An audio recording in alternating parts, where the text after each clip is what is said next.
Friends, welcome back to our channel మా ఇంటి రుచులు. నేను మీ స్మార్ట్ విజయ. ఈరోజు నేను బొబ్బర్లతో వడలు అయితే చేసి చూపిస్తానండి. బొబ్బర్లతో వడలు చేసుకోవడానికి కావాల్సిన పదార్థాలు, తయారీ విధానం ఎలాగో చూపిస్తాను. ముందుగా బొబ్బర్లను తీసుకుని 2-3 సార్లు అయితే శుభ్రంగా కడగాలండి. కడిగిన తర్వాత మనం వాటర్ పోసుకొని 8 గంటలు అయితే నానబెట్టుకోవాలి. నానబెట్టుకున్న తర్వాత మరొక 2 సార్లు అయితే శుభ్రంగా కడగాలండి. నేను ఆల్రెడీ కడిగి పెట్టాను. వీటిని ఇప్పుడు ఒక మిక్సీ జార్ అయితే తీసుకొని మిక్సీ జార్లో వేసుకుందాము. ఇలా మిక్సీ జార్లో వేసుకున్న తర్వాత ఇందులో పచ్చిమిర్చి వేసుకోవాలండి. అలాగే అల్లం ముక్కలు, రుచికి సరిపడా ఉప్పు, ఈ 3 వేసుకుని కచ్చాపచ్చాగా అయితే మిక్సీ పట్టుకోవాలండి.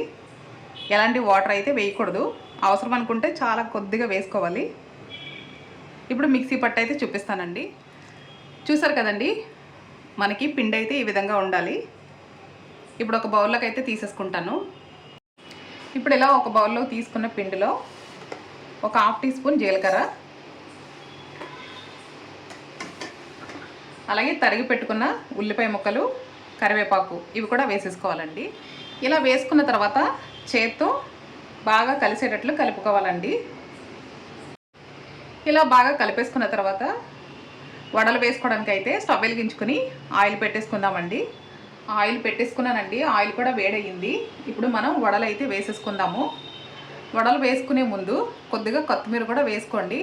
టేస్ట్ అయితే చాలా చాలా బాగుంటుంది. ఇలా కొద్దిగా పిండి తీసుకుని బాల్స్లా చేసుకుని ఇలా వేసేసుకోవడమే. ఇవి మనకి 2 వైపులా బాగా ఫ్రై చేసుకోవాలండి.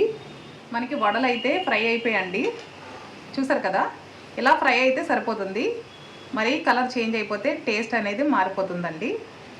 ఇప్పుడు ఒక ప్లేట్లోకి అయితే తీసేసుకుంటాను. ఇలా ప్లేట్లోకి అయితే తీసేసుకున్నానండి. మిగిలిన వడలు కూడా వేసి చూపిస్తాను. బొబ్బర్ల వడలు అయితే రెడీ అయిపోయాయండి. చాలా సింపుల్గా చాలా చాలా టేస్టీగా అయితే ఉంటాయి. చూసారు కదా ఫ్రెండ్స్, లోపలైతే ఎక్కడ పచ్చిగా లేకుండా బాగా ఫ్రై అయ్యాయండి. కరకరలాడుతూ క్రిస్పీగా చాలా బాగుంటాయి. బొబ్బర్లు హెల్త్కి కూడా చాలా మంచిదండి. ఎప్పుడూ ఒకేలా కాకుండా ఇలా ఒకసారి ట్రై చేసి చూడండి. ఈ రెసిపీ మీకు కూడా నచ్చినట్లయితే మీరు ట్రై చేసి ఎలా వచ్చిందో నాకు కామెంట్ చేయండి. అలాగే నచ్చితే ఒక లైక్ చేయండి. మీ ఫ్రెండ్స్ అండ్ ఫ్యామిలీ మెంబర్స్కి షేర్ చేయండి. మరిన్ని వీడియోస్ కోసం నా ఛానల్ని సబ్స్క్రైబ్ చేసుకోండి ఫ్రెండ్స్. Thanks for watching. మరొక రెసిపీతో మళ్ళీ మీ ముందుకు వస్తాను. బాయ్ అండి.